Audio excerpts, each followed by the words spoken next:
नमस्कार दोस्तों, मैं आपका मित्र राकेश गुच्छर आज आप सभी का आज की ऑनलाइन पाठशाला में स्वागत करता हूं। ठीक है, आज के इस लेक्चर में हम पढ़ने जाएंगे। जो हमारा सब्जेक्ट है आज का वो है पावर प्लांट। तो पावर प्लांट कैसे वर्क करता है, तो मैं सब्जेक्ट का नाम लिख देता हूं। हमारा सब्जेक्ट क्या है? Power plant. ये 3rd ईयर का सब्जेक्ट है, तो मैं इसका विषय कोड है आपका 305। ठीक है, पावर जनरेशन भी है, लेकिन हमारा जो आज का टॉपिक है वो क्या है? Power plant. तो आगे बढ़ते हैं। देखो, पावर प्लांट क्या होता है। देखो, प्लांट किसको बोलते हैं हम प्लांट बोलते हैं किसी भी चीज़ का जब आप इंडस्ट्रियल लेवल पे प्रोडक्शन करते हैं। क्या? इंडस्ट्रियल लेवल पे जब आप प्रोडक्शन करते हैं तो उस चीज़ का जो सेटअप होता है जहाँ पे वो प्रोडक्शन किया जाता है वो चीज़ कहलाती है प्लांट। तो जहाँ पर आप क्या करेंगे? पावर का प्रोडक्शन करेंगे या फिर उत्पादन करेंगे पावर का, शक्ति का। तो इंडस्ट्रियल लेवल पे जब हमें वो करना होगा तो वही चीज़ क्या हो जाएगी? मेरी पावर प्लांट। वही प्लांट क्या हो जाएगा? मेरा पावर का प्लांट, पावर प्लांट। तो अब समझ में आ गया पावर प्लांट क्या है? वो शक्ति का उत्पादन केंद्र है, औद्योगिक रूप से हम उन चीज़ों को पूरा कर सकें। तो पावर प्लांट, अब हिंदी में बोल दूं अगर मैं इसको पावर प्लांट, तो हिंदी में इसको विद्युत उत्पादन गृह भी बोलते हैं। विद्युत उत्पादन गृह या विद्युत गृह, कुछ भी बोल दीजिए आप, अलग अलग नाम है। ठीक है, अब इसमें क्या होगा? अब इसमें होगा विद्युत का उत्पादन। यहाँ पे पावर से मतलब, शक्ति से मतलब विद्युत से है। शक्ति का कौन सा स्वरूप? विद्युत वाला। ठीक है ना, तो विद्युत वाला स्वरूप, विद्युत का उत्पादन करना है हमें। अब देखो, अब विद्युत का उत्पादन तो करना है, मतलब पावर प्लांट से मेरा जो, ये सपोज मेरा पावर प्लांट है, तो मेरा इसका आउटपुट तो सदैव क्या होगा? विद्युत, इलेक्ट्रिसिटी होगा मेरा सदैव इसका आउटपुट। लेकिन इस पर इनपुट क्या होगा? इनपुट, अब देखो इसमें मेरा इनपुट पानी भी हो सकता है।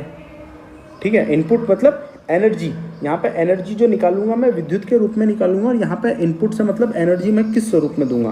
मैं पानी की द्वारा भी एनर्जी दे सकता हूँ, मैं भाप के द्वारा भी एनर्जी दे सकता हूँ, मैं सोलर के द्वारा भी एनर्जी दे सकता हूँ, मैं वायु के द्वारा भी दे सकता हूँ, और भी अनेकों प्रकार होंगे जिनके द्वारा मैं एनर्जी दे सकता हूँ।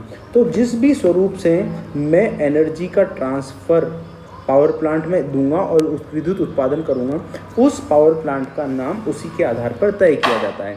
जैसे अगर मैं पानी की एनर्जी का उपयोग कर रहा हूं तो वो पन विद्युत गृह हो जाएगा, हाइडल पावर प्लांट हो जाएगा। भाप का उपयोग कर रहा हूं तो वो थर्मल पावर प्लांट हो जाएगा। सौर ऊर्जा का उपयोग कर रहा हूँ तो सोलर पावर प्लांट, और वायु का उपयोग करता हूँ तो विंड मिल वगैरह टाइप से जो चीज़ें हैं वो आ जाएंगी। अब हम आगे बढ़ते हैं। अब सबसे पहले पढ़ते हैं हम हमारा पावर प्लांट बेसिक जो उसका लेआउट होता है वो कैसे काम करता है। देखो, तो हमारा मेन मोटिव उद्देश्य क्या होता है? हमारा मेन मोटिव उद्देश्य होता है कि हमारा होता है एक टरबाइन। ये सपोज मेरा है टरबाइन, मैं इसको टी से लिख देता हूँ, ये मेरा टरबाइन है। अब मुझे इसे घुमाना है। अब इसको घुमाने के लिए यहाँ पे ये शाफ्ट लगी हुई है। इस शाफ्ट को मुझे क्या करना है? घुमाना है। अगर ये मेरा शाफ्ट को मैंने घुमा दिया तो मेरा शक्ति का उत्पादन हो गया, समझ लो। तो मुझे ये उद्देश्य पूरा करना है। अब टरबाइन को घुमा के क्या करेंगे साहब? टरबाइन से जुड़ा होता है मेरा डायनेमो, जो विद्युत का उत्पादन करता है। तो टरबाइन घुमा तो टरबाइन की शाफ्ट पे डायनेमो घूम गया, विद्युत पैदा हो गई, और फिर विद्युत आगे कहाँ चली जाएगी?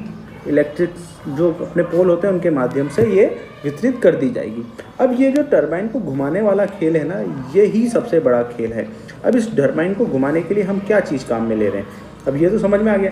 अब ये टरबाइन में देखो, एक तरफ से लाइन आती है और एक तरफ से लाइन जाती है। इस बात पर गौर करना, जिधर से आई है वो साइड छोटा है और जिधर की तरफ से निकली है टरबाइन का साइड चौड़ा है, मतलब उसमें एक्सपांशन हो रहा है। अब मैं एक बार के लिए, उदाहरण के लिए, थर्मल पावर प्लांट का लेआउट बना लेते हैं हम। ठीक है, तो टरबाइन में ये जो आई है, यहाँ पे मैं लिख देता हूँ, यहाँ पे मेरी एक यूनिट लगा देता हूँ मैं।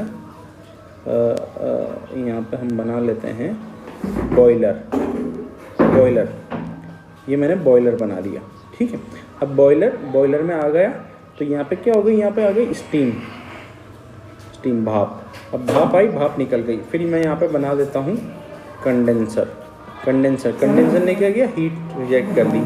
फिर मैं यहाँ पे लगा देता हूँ एक पंप, और पंप ने क्या किया? मेरे वापस बॉयलर में चीज़ों को, मैं फ्लो की डायरेक्शन भी दिखा देता हूँ।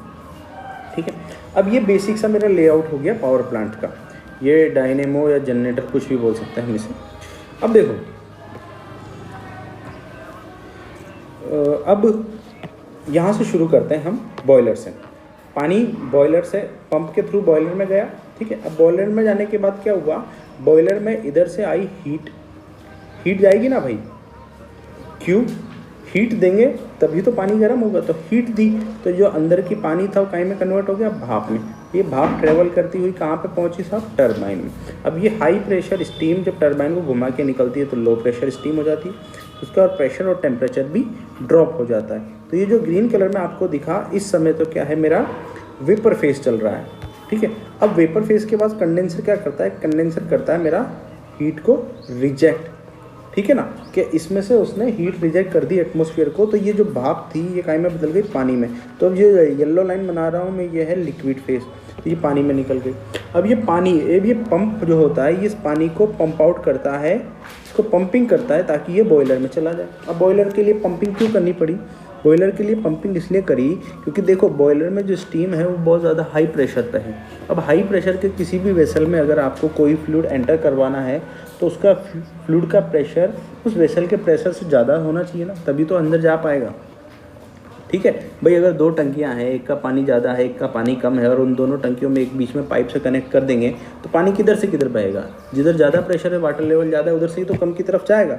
तो वही चीज़ यहाँ पर है, ठीक है ना। तो बॉयलर में इस लिक्विड को एंटर करवाने के लिए हमें क्या करना पड़ता है, बीच में पंप लगाना पड़ता है। तो जो बॉयलर में एंटर करवा देगा, फिर बॉयलर में एंटर किया, फिर से ये स्टीम जा रही है, ये क्यू जो है बना रखा है, फिर से वो स्टीम हाई प्रेशर हो गई, टरबाइन को घुमाया, टरबाइन की शाफ्ट पर क्या लगा पड़ा है, मेरा डायनेमो या जनरेटर लगा पड़ा है, वो घूम गया तो विद्युत उत्पादन होगी।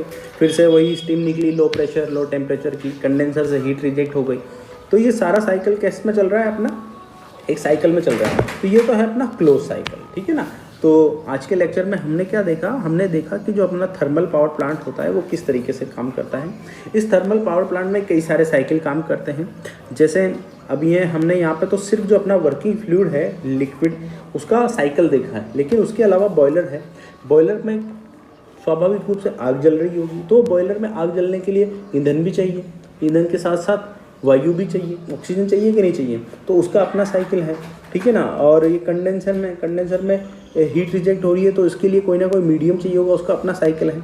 तो नेक्स्ट वीडियो में हम उस साइकिल को डिस्कस करेंगे कि और कौन कौन से अपने जो थर्मल पावर प्लांट में कौन कौन से साइकिल काम करते हैं। तब तक के लिए आप इस वीडियो को देखिए, और आपके अगर कोई क्वेश्चन हो तो अगले वीडियो तक थोड़ा सा धैर्य बनाए रखें, अन्यथा आप मुझे कमेंट बॉक्स में लिख सकते हैं, मैं समय मिलने पर उसे ज़रूर जवाब देने की कोशिश करूँगा। तब तक के लिए जय हिंद, जय भारत।